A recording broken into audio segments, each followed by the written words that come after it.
আমার ভাই ওসমান হাদির একটা ফুটেজ সামাজিক যোগাযোগ মাধ্যমে ভেসে বেড়াচ্ছে।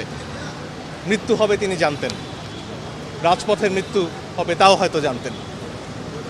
হাদি ভাই বলেছিলেন মৃত্যু হবে তাতে তার আপত্তি নেই, তাকে হত্যা করা হবে আপত্তি নেই, যাতে ন্যায় বিচার হয়, যাতে তার হত্যাকারীদের বিচার হয়, যাতে সামনে বাংলাদেশ এমন একটা দেশ হয়ে ওঠে যেখানে মানুষ ন্যায় বিচারের ওপর ভরসা রাখতে পারে।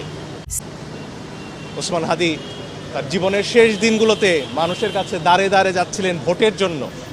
একটা নির্বাচনের স্বপ্ন দেখেছিলেন হাদি, দেশে গণতন্ত্রের স্বপ্ন দেখেছিলেন হাদির মতো আরও অসংখ্য মানুষ জীবন দিয়েছেন এর জন্য নয় যে গতকালকার রাতে আমার আরেক বোন, আমার ভাইয়েরা একটি ভবনের ছাদে উঠে নিঃশ্বাস নিতে পারবেন না, বলবেন হয়তো পরিবারের সাথে আর দেখা হবে না।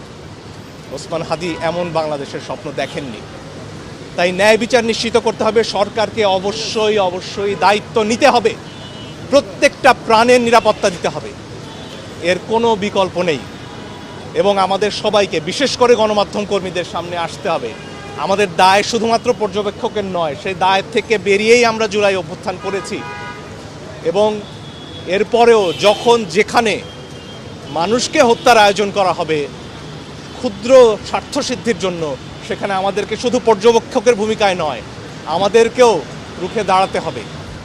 আমরা আইনের শাসন চাই, ন্যায় বিচার চাই, গণতন্ত্র চাই, এবং সবার উপরে হাদি হত্যাকাণ্ডের বিচার চাই। যাদেরকে পালিয়ে যেতে দেয়া হয়েছে, কেন পালিয়ে যেতে দেওয়া হলো তার উত্তর চাই।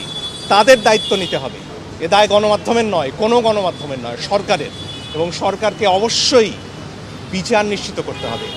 এবং একই সাথে এখানে যারা আগুন দিয়েছে, যারা উস্কানি দিচ্ছে, তাদেরও বিচার নিশ্চিত করতে হবে।